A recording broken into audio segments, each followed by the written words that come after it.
Alors, au TEP, c'est Bertie Le Camit depuis voilà, place de la République.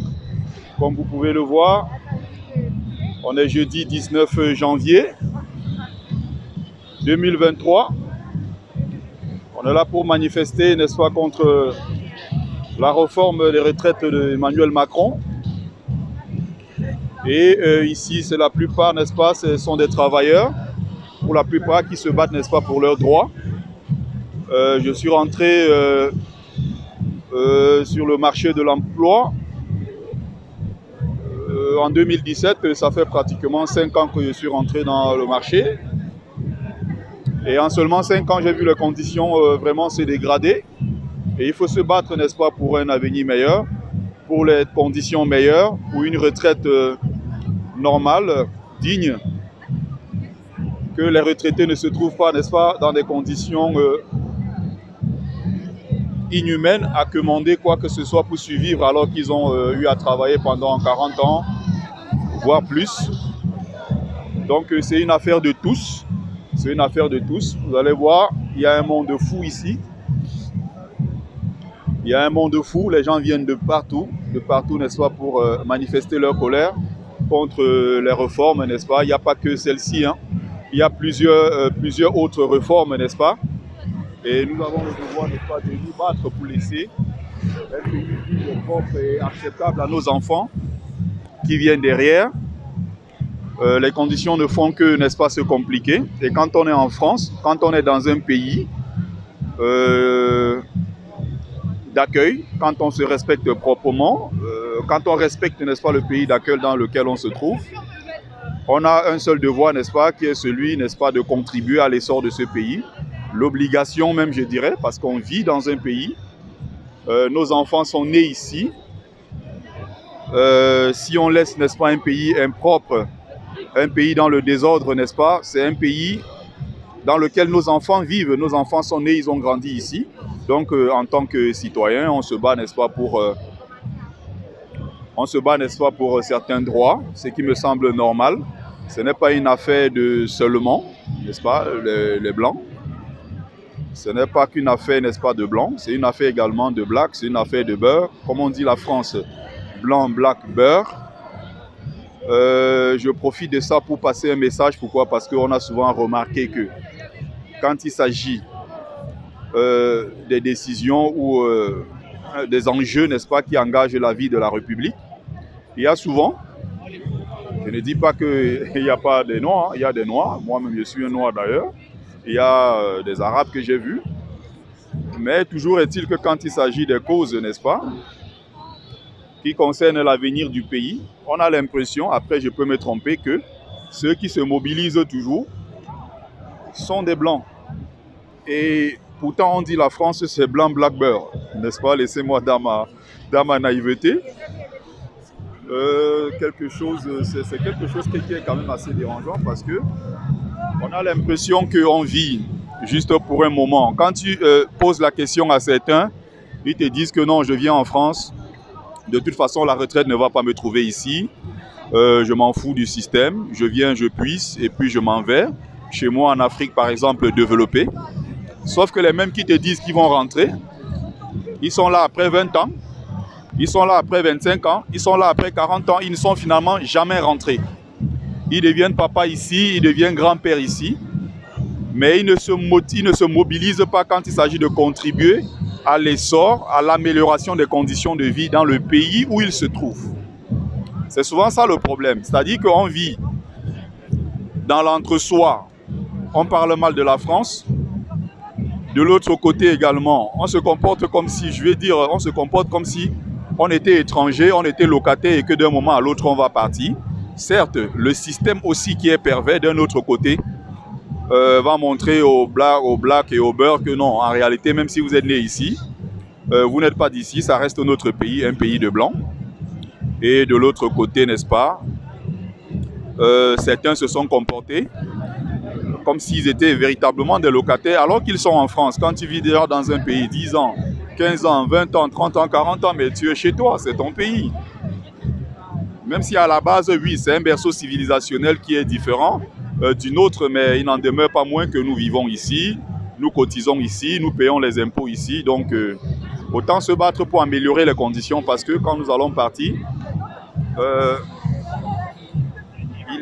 nous aurons, n'est-ce pas, l'obligation de laisser un pays meilleur, n'est-ce pas, à nos enfants qui vont certainement vivre dans ce pays. Parce que qui dit que les enfants que nous accouchons ici vont rentrer un jour en Afrique?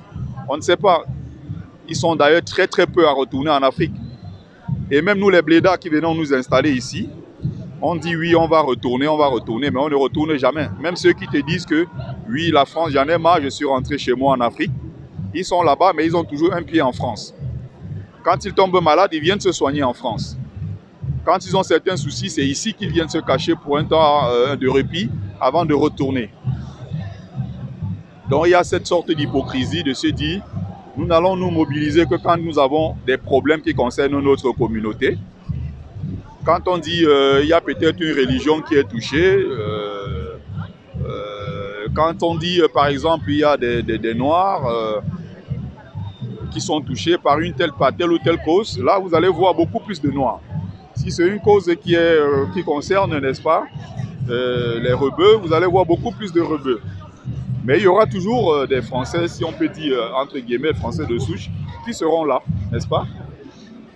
On a vu des situations ici où c'était des enfants noirs qui étaient perdus, n'est-ce pas? Dans une forêt, il y avait une battue. Et finalement, on retrouvait plus de blancs que de noirs, alors que c'était un enfant noir qui était perdu. Donc, les gens vivent dans cette méfiance permanente, dans une sorte de confrontation. On se regarde parfois en chien de faïence, alors qu'on vit dans le même pays et nous avons un seul devoir, l'obligation, n'est-ce pas, de vivre ensemble. C'est ce devoir-là, c'est ce défi, n'est-ce pas, de vivre ensemble, sans toutefois regarder l'autre différemment. Certes, il y aura toujours des discriminations, mais il faut se battre pour qu'il y ait, n'est-ce pas, des discriminations, je vais dire, de moins en moins. On ne va pas faire le miracle pour qu'il y ait discrimination zéro. Il y en aura toujours, parce qu'il y a des cons partout. Mais voilà, je voulais signaler ce problème parce que, encore la dernière fois, en discutant avec certains, j'ai été traité de pro-français. D'autres même m'ont insulté en me disant j'en ai rien à foutre, c'est pas mon pays, je fais ce que j'ai à faire, après je retourne en Afrique. Sauf que ceux qui tiennent ce discours sont toujours là. Il faut voir quand ils vont en vacances en Afrique, ils sont bloqués là-bas, c'est les pleurs, c'est les appels partout en France pour vouloir forcément pour retourner en France. Parce qu'on a vu des cas récemment de Covid-19. Il y avait beaucoup de gens qui étaient bloqués en Afrique. Et ces gens qui, une fois, quand ils sont en France, crient nique la France, vive l'Afrique, vive tel pays, vive tel autre. On a vu la période récemment de Covid-19, beaucoup étaient bloqués en Afrique. Ils ont dû faire les pieds et les mains en pleurant, carrément pour retourner en France. Moi, ce que je veux dire d'important, ce que je veux, n'est-ce pas, que les gens retiennent ici, n'est-ce pas? Ce que je veux que les gens retiennent ici, c'est quoi? Voilà, je voulais prendre la plaque derrière. C'est que, n'est-ce pas, Blanc, Black, Beurre, ce pays nous appartient. Nous avons un héritage, n'est-ce pas, africain dans l'histoire et l'essor de la France. Un héritage d'ailleurs que nous devons revendiquer.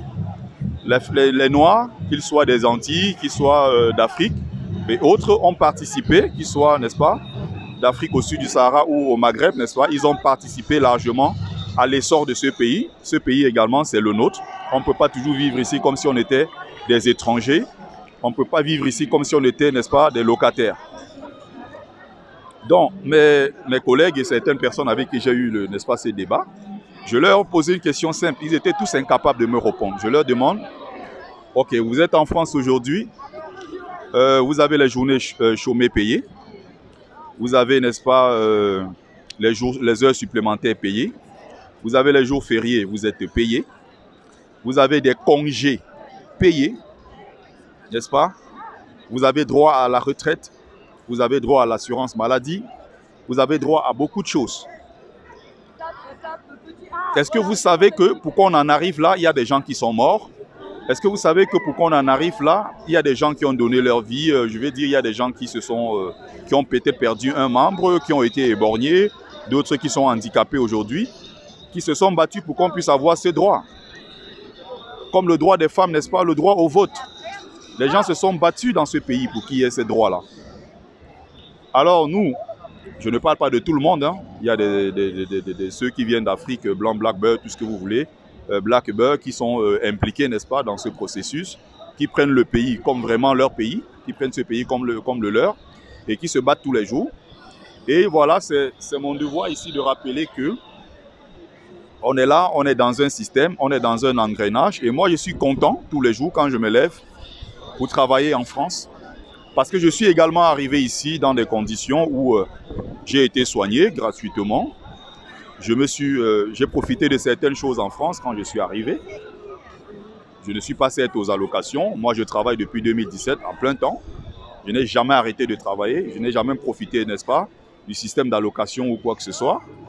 Mais je suis arrivé ici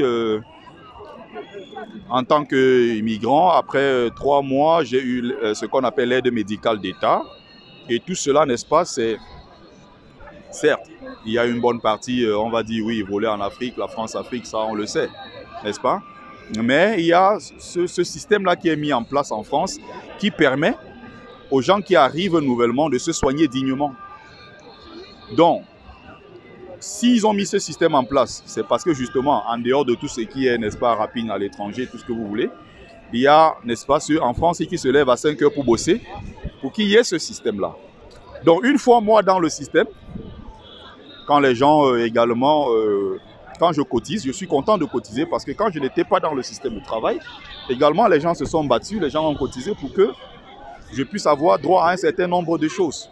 Donc pour moi, j'aimerais que ce système soit, n'est-ce pas, un peu partout en Afrique, que ce système-ci soit mis sur pied dans mon pays d'origine, le Cameroun, et que tous les citoyens camerounais puissent en bénéficier.